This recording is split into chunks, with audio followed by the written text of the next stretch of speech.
न्हावा येथे त्रिदिनीय हरिनाम सोहळा प्रारंभ. आनंद खरात, अंबड प्रतिनिधी.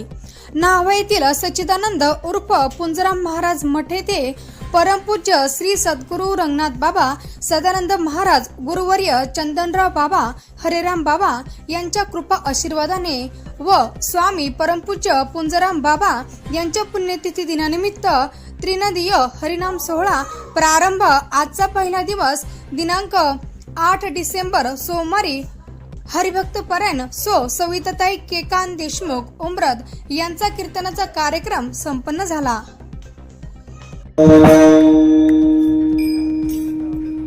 रामकृष्ण नामे हे दोन्ही साजिरे, हृदय मंदिरी स्मराकारे. आपुलिया पण करा सोडवण, संसार बंधन तोडावे की. पांडुरंगा करू प्रथम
संताची अत्यंत कृपा धनी कथेचा विस्तारू.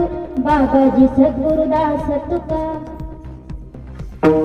प्रस्तुत प्रसंगी कीर्तन रूपी सेवेसाठी घेतलेला अभंग अलंकापूर निवासी ज्ञानी यांचे राजे, साधकांचे मायबाप असणारे, योगियांची माऊली असणारे संत सम्राट संत ज्ञानेश्वर महाराजांचा हा 3 चरणांचा अगदी सोपा सर्वांच्या पाठांतरातला असा अभंग असून प्रस्तुत अभंगात ज्ञानोबाराय नामस्मरणाचं महत्व सांगतात आणि सुखाच्या प्राप्तीचा अगदी सोपा उपाय तुम्हाला मला सांगतात.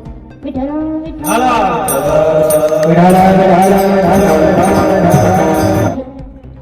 आणि आपण सर्व जे श्रोते वर्ग आहेत ते सुद्धा खरंच तुमचं कौतुक करावं तेवढं कमी आहे, कारण एवढ्या थंडीमध्ये तुम्ही आलात. या टाइमला माणसं घरी गोधडी पांघरून झोपलेले असतात थंडीमध्ये, तरी तुम्ही आलात म्हणून तुमचेही खूप खूप आभार.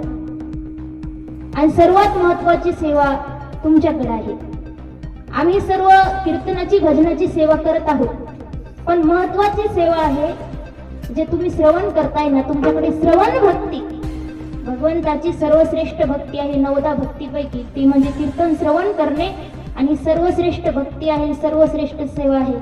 तर तुम्ही सगळे श्रवण करताय, ऐकताय, तर मग भगवंताच्या कृपेने आपापल्या वाट्याला जी सेवा आली ना, भगवंताच्या कृपेने मला कीर्तन सांगण्याचे आहे.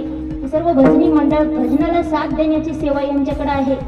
साऊंड सिस्टीम चे दादा त्यांनी आपला सर्वांचा आवाज तुमच्या कानापर्यंत पोहोचावा ही सेवा त्यांच्याकडे आहे. चौकदार आहेत, विलेकरी आहेत, प्रत्येकाकडे एक देवाने विशेष सेवा दिली, तसं तुमच्याकडेही विशेष सेवा दिली आहे. ती म्हणजे तुम्ही कीर्तन ऐका आणि मग आपल्या वाट्याला आलेली सेवा इमानदारीने प्रत्येकाने पूर्ण करायची. कोणीही यामध्ये बेईमानी करायची नाही. आता आम्ही तर कोणी बेईमानी करत नाही, पण बसलेले तुम्ही जास्त तुमचं महत्व आहे. तुम्ही एकदम चित्त भगवंताच्या चरणावर लावून सर्व कान एक करून लक्षपूर्वक श्रवण करायचं.